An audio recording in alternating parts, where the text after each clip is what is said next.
Welcome to the Payroll Podcast with your host, Nick Day of JGA Recruitment, specialist payroll recruiters. Hello and welcome to the Payroll Podcast. I am Nick Day from James Gray Associates, specialist payroll recruiters, and I am joined today by Gilles Champagne, a specialist global payroll professional with a particular skill in relation to Canadian payroll. We're going to find out a little bit more about that in just a moment. But first of all, Gilles, welcome. Thank you very much. Tell us a little bit about your background in payroll. What's led you to become principal consultant for implementing Canadian payrolls as you do now? But tell us a little bit about your payroll journey. Payroll being what it is, joined payroll as a payroll supervisor, knowing nothing about payroll. Sure. At the end of the year. So you get dumped in basically, being responsible for year end and all everything that goes along with that, not knowing anything. So I attached myself to the Canadian Payroll Association, grew through their knowledge, and became a volunteer. And when you become a volunteer with a fledgling organization 40 years ago, you become a member. And so I grew through, became chairman of the board eventually.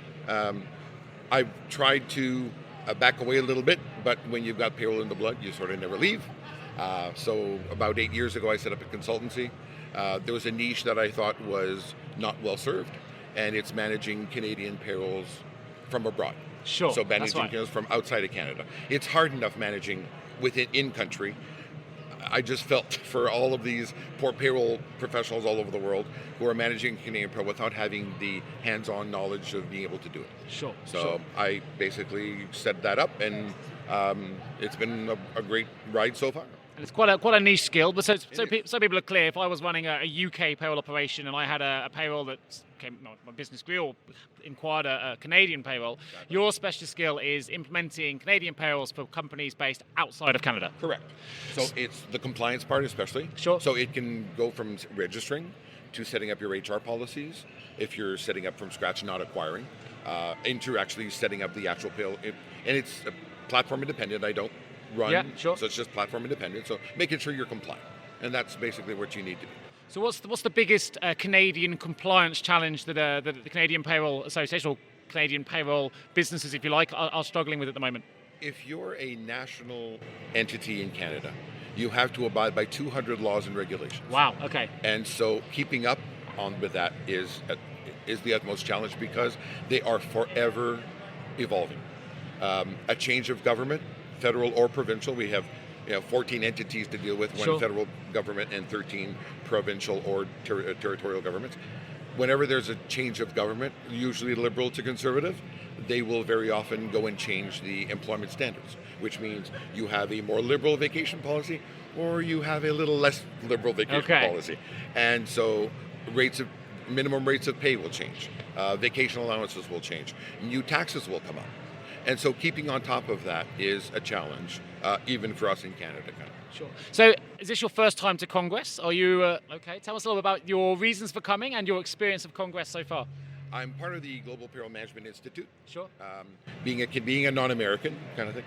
But I've been associated, because I was associated with the Canadian Payroll Association, I've been around the APA for like 25 years. Wow, okay. And so I haven't come every year, but my interest here now being sort of the lone non-American on the APA's special, or the task force for global payroll issues, I basically decided that I should participate in Congress simply because there is a need. If you look at the dots on the board, the most dots out there are from Canada. And that's natural, I guess, from our geographic proximity, right, to the U.S. And so there's a need there, and I just wanted to make sure that need is met. And if people need my skills, they know that I exist, sure. And I can do it. So there you go. Great stuff. Just to bring that board to life that Gilles mentioned, we've got a board right behind us here, which is a big world map, and it basically people come in and put a red dot on the board for countries that they pay outside of the U.S. Correct. And the Canadian Canada rather has an awful lot of red dots. Yeah, so just to bring that bit to life, you can see it here. And actually the UK has a lot of dots as well. Absolutely, yeah. UK, Ireland has a lot of dots kind of. But from a geographic perspective, it makes sense because a lot of US companies have interest in Canada. And if payroll is being seen as a back office functionality, say, oh, you don't need a payroll in Canada, let's move it to the US kind of thing. Without moving the knowledge, without moving the expertise. They go through a few months of pay because their systems can handle it. But getting into the compliance at year end, no, we do not issue W-2s, we issue T4s. And there's a whole bunch of payroll taxes that need to be looked after. That the knowledge may not be there. And so you can get into a lot of trouble with a little knowledge. Okay, you're clearly very much an expert on this side. So let's say I am a business listening to this podcast right now, and I do have a Canadian payroll. Yep. I wouldn't necessarily have known to come to you for that service. So how would a business or how would a payroll manager find Gilles Champagne if they needed your services? Well, hopefully, if you are setting up a Canadian payroll or manage a Canadian payroll, you are linked to the Canadian Payroll Association. It is the number one, the only, voice of payroll in Canada. The CPA does not have an in-house consulting arm. They do have an info line that handles like 44,000 calls a year, wow, or inquiries a year, and that's fine. You can always go to the Canada Revenue Agency, you can go to the Social Security Agency. Problem is getting an answer in writing you can land on or confide in, right? Sure.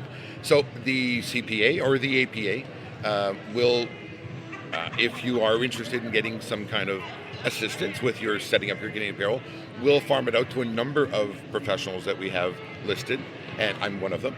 And so you do get work thrown at you from through the association. I imagine with the globalization of payrolls getting bigger and bigger, you're pretty busy right now. It was a niche, like I said, a niche that I found was underserved, and that's proven correct. So yeah, so I do get, and I try not to do it all the time. I do try to. I'm at the point in my career where I try to bring it back a little bit. Bit of work-life balance. A little bit of work-life balance. So exactly. Good stuff. Could they find you on LinkedIn as well? Absolutely. Great. I'll make sure I'll put a link in the profile so people can find Gilles' services if they need them. Quick advert break. Einstein famously said that insanity was doing the same thing over and over again and expecting different results. We believe it's time to try a new approach to recruitment. JGA Recruitment specialise in recruiting the top 15% of payroll and HR talent using innovative 24/7 attraction strategies that are proven to improve quality of hire, candidate retention and return on investment. De-risk your recruitment process today and hire better talent faster with JGA Recruitment. Visit jgarecruitment.com to find out more. You may have picked up on the fact that Gilles' surname is Champagne. Yes. So you're not just all about you've got some French roots in there by the sounds of things. Absolutely. Our family came over to Canada from France 13 generations ago. My wife would be very impressed. She's a bit of a qualified sommelier, so I think she would swap surnames in a heartbeat for yours, Gilles. I'm not going to lie. So look, clearly very passionate about payroll. Yes. What are you excited about over the next 12, 24 months? What do you see happening or changing in the payroll industry? There's a hope that people will realize that they need to develop their skills. Right now, if you have skills in multiple countries, multiple jurisdictions, you are elevating your possibility of really having a great career in global payroll. The global space is exploding. Sure. And we're finding that the skill sets to manage it aren't well met. And so an individual that wants it, that has a passion for payroll, who wants to expand their horizons, would do well in, even at the sessions here at Congress, just find out what's happening in the UK. We'll find out what's happening in France. Sure. Singapore is a big one. Australia is here as well. Make sure that you find out what's happening because your next employer could very well have payrolls in 12, 15, 50 countries. You're probably not going to get a person who knows 50 countries, but if you know the basics of where to go to get the information, sure, half the battle. Sure.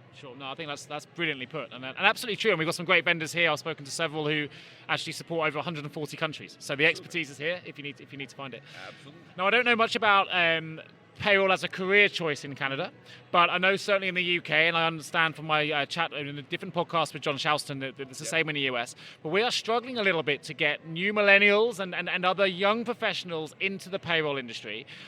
What's it looking like in Canada, and does the industry as a whole need to do more to encourage payroll as a career choice, or is Canada ahead of the curve in that side? I don't say we're ahead of the curve, but we've tried to stay on top of the need by having a number of colleges and universities that now train through an approved course structure through the Canadian Payroll Association of what it means to be a certified professional in Canada. One of the very nice things that has happened is that payroll is now really recognized as a profession. There are 2 layers of certification that you need to do. Great. And employers are very much in sync with saying, if I'm going to hire a payroll professional, I want them to be certified. I don't want to be the company training them. I want them to be knowledgeable. Sure. Get your training before. Most employers will pay for it in Canada. That's just the social fabric of Canada. Get your certification. Your horizons will explode. Great, and it's good to know that there are, countries out there really promoting payroll as a career choice, which I think we need more of that. In terms of technology, how do you see the landscape changing? And I've spoken before in previous podcasts about things like blockchain and artificial intelligence and chatbots, and in the UK we're talking a lot about robotic process automation. What are the big technological advancements that we're seeing in Canada at the moment? And I guess, how do you see the landscape changing from a tech perspective over the next 24 months? We are not necessarily known as leaders in the HR payroll tech world. Okay. But one of the things that is happening is that we are going down the blockchain. You are? Okay. We are. There is a private organization that, I think if you look at the last 18 months, 24 months, there's been a massive amount of infrastructure being deployed for blockchain processing in Canada. We have the power, we've got everything that it needs to run. So one company has developed something that's quite interesting. They want to basically enable your personal identification to be managed through blockchain. Wow, technology. And the good thing is that the federal government is latching on, some of the provincial governments are latching on, and all the banks are latching on. So the requirement within maybe 18 to 24 months, they're going into pilot, I understand, early 2020. And what the requirement will be was that if you want to open a bank account, you are going to do that by basically enabling the bank to have access to your identity through blockchain. That's how you're going to certify that you are you. Wow. And it's novel. I think Estonia is the only other jurisdiction that has gone down that road so far. But our government has looked at it, and our federal government has looked at it and saying, this is interesting. It's a way of making sure that, you have more privacy. Privacy is a big deal. Yeah. And that you have more control. And if that comes to pass, we will be at the forefront of that part of technology, and then payroll cannot avoid but go down that path, because your identity within the taxation world with the federal government is based on us. It's based on payroll, right? We feed basically 60% of our federal government's income through payroll taxes, right? And so they can't ignore it. You basically are saying, if we're going to make sure that you are paying what you're doing, but you are who you are actually working legally in the country. Sure. A way to prove that will be through your identity management. That will be done through this. So we'll see where that actually ends up going. Sounds exciting. It's certainly a different narrative in the UK. I can't see it taking off in the UK quite yet. I think maybe Canada will be ahead of the curve, certainly against the UK on that side for sure. So you've obviously been at Congress now. We're on day 2, day 3? Yeah, I'm not quite sure myself. There's been a lot of workshops taking place. Which has been your favourite or most memorable workshop during your course of time here so far? I've been trying to focus on the technology sessions primarily. So I need to stay up in my line of work. I need to know what's going on in the world.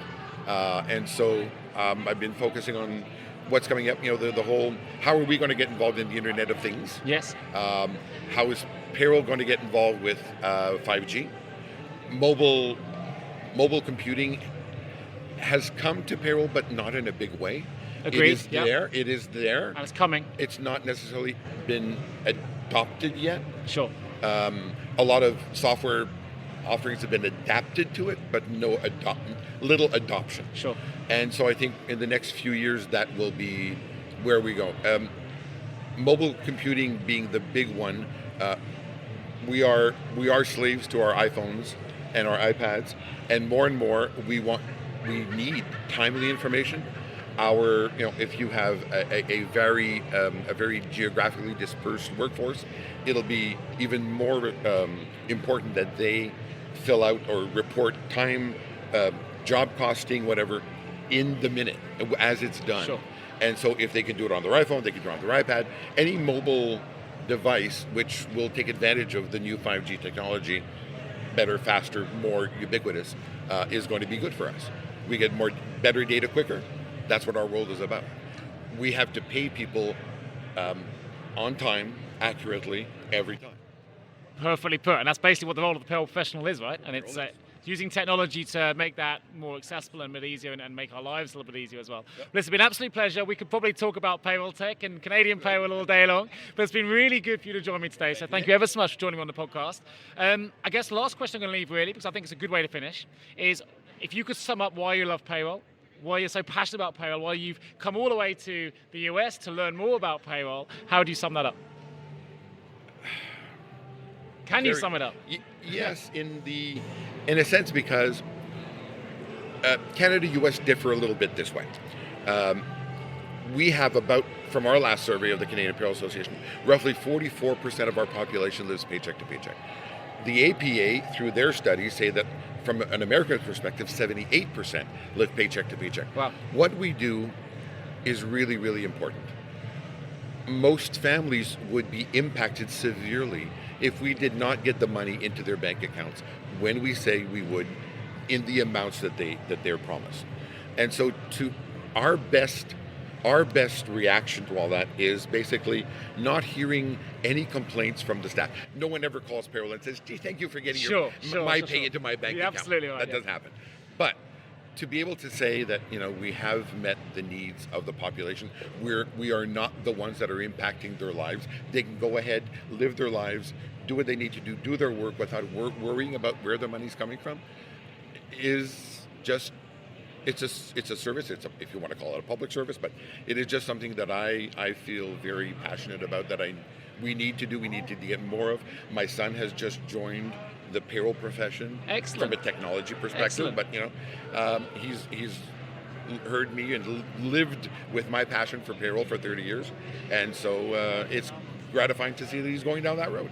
What a fantastic way to finish. There you go. It's in the blood. It's in the blood. You heard it here first on the Payroll Podcast. Absolutely. Champagne in his blood. Champagne and payroll. One's through. It's been an absolute pleasure, Gilles. Thank you ever so much for joining me today on the Payroll Podcast. It's been fantastic, and I'll make sure there are links to your LinkedIn profile on the episode notes for those that, if you have a Canadian payroll issue or you have a Canadian payroll that you need to implement. I'll put the link in the episode notes. Check it out, and you can make sure that you get in touch with a genuine Canadian payroll expert right here. Absolute pleasure. Thanks so much, and we'll speak to you all again soon. Thank you, Nick. You've been listening to the Payroll Podcast with Nick Day of JGA Recruitment, specialist payroll recruiters. If you would like to feature on a future podcast, please contact us. For a wealth of world-class payroll content, please visit us at jgarecruitment.com. See you next week.